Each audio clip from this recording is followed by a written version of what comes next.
It's Saturday, January 9th, 2016.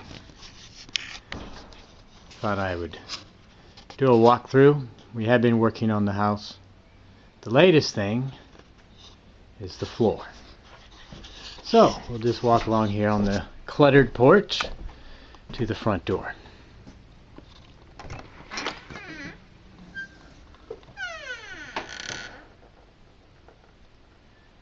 And we'll walk on inside.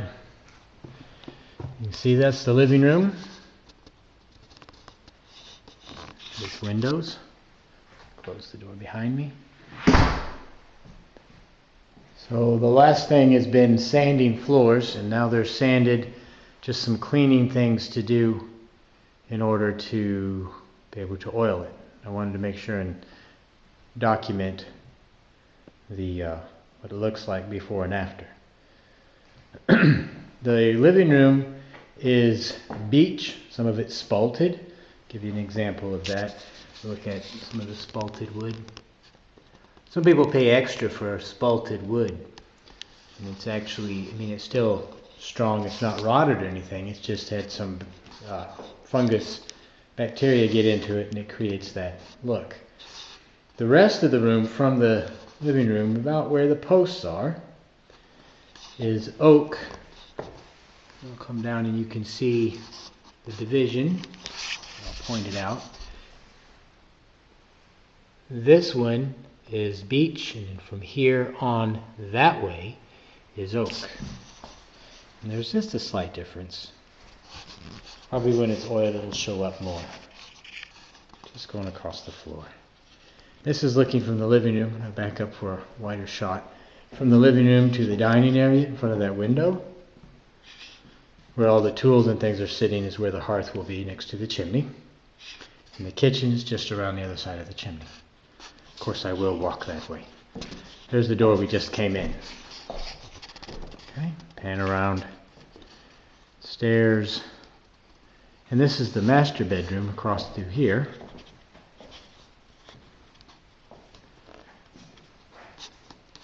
And the floor in here is maple. And that's some that I bought. Some of it was from a leftover project from someone else. And then I bought some from Lumber Liquidators to make up for what lack I had otherwise.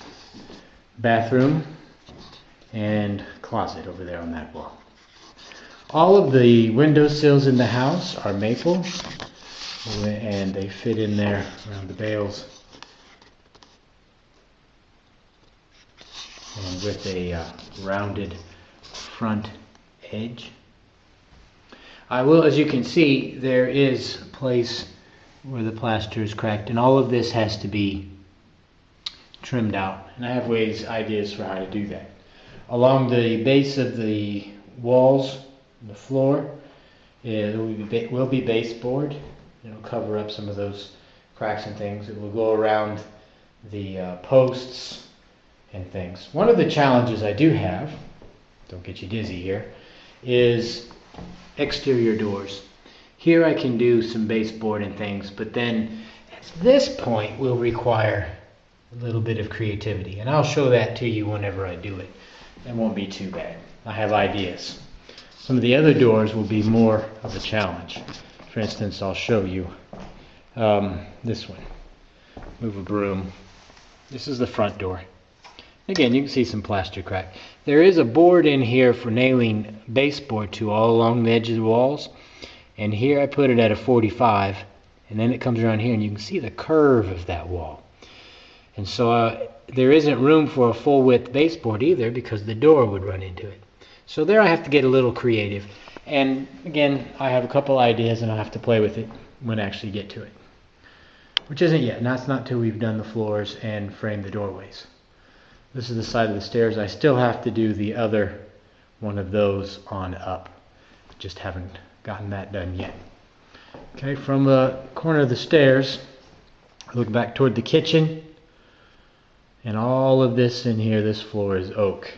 A lot of it 4-inch, some 3-inch, some a little bit narrower. Most of it is a 4-inch oak. Just let you just look at that. We'll see how it's different. Cabinets, we've done a little redesign on the cabinets. They will stay where they are, but just changing some of the openings and such, and that will be coming soon. One of my next projects. We have a double basin, double drain board commercial sink. That little cabinet will cover it, and it'll just sit in there and just look like regular. Very much looking forward to that. Looking back from the kitchen toward the stairway, hallway, the light coming in through the mudroom door. One of the things I did on the stairway, the stair treads are made with oak flooring boards. Glued these treads together and attached them.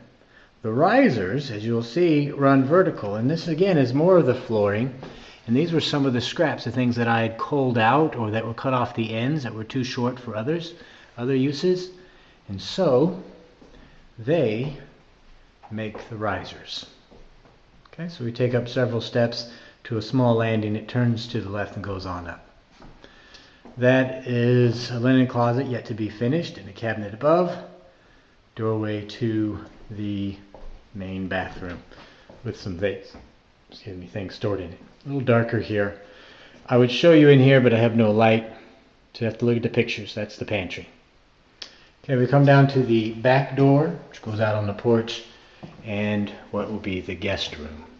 Guest room is fairly small, but will be cozy enough with a double bed in it, or even a queen size could fit up against the wall. And it has its own window and nice light. The floor in here is beech, and this was the first floor that we did. Again, a lot of spalting. It'll be very, very pretty floor. Very much unique actually, because there's not that many people that will have spalted beech for floors. This is the mudroom. A lot of stuff in here. This will be getting cleaned out in this next week as we start to put tile down on the floor. And that's the laundry room that way. We'll go upstairs. Try not to make the video too long, but we haven't done one in a while, so we might as well. As we walk up the stairs, you can see down below, at the landing, you can see down into the kitchen, the dining area. I have paper on this beam in the center right here, and that was to keep some of the dust and things off of it. You can see all of our walls been painted. We have a industrial type fan in the center to help move air, move heat. Turn back around. This is the upstairs landing, trimmed out on the edge with maple, and then the floor here is beech. The last 3 steps up, we'll have bookcases either side of that window. Little reading area up here at the top of the stairs. This is one of the upstairs rooms. This floor is oak. This is a oak that I bought because we were running short. Didn't have enough of all the other, so I bought this. It was cabin grade. It had about 20 to 25% waste. And I used some things that I would normally have culled out. Some of those knot holes and things. I filled those with my own filler, and I think it turned out looking really nice. And once it's oiled, it's really going to look good. Again, the window seals and seats are maple, and you can just think how pleasant that's going to be as a place to sit, to look out at the pond and the fields. Just really nice. That's a little storage area. We'll have a door. There's one in the other bedroom across this way as well. The window seats in the rear upstairs are lower, much more comfortable sitting height, just to get down in there and get cozy with the book or however. They're one bale lower. This is the other bedroom, and this bedroom has a mixture. Maple, oak, and beech, all mixed in different widths. Time it is oiled, it's going to look different because it's going to really bring out certain things and colors and such. In both of these 2 upstairs rooms, on either side of the window in the back of the house, those are closets. They're not going to have doors, they'll have curtains. Let air circulate through there. and again another window seat.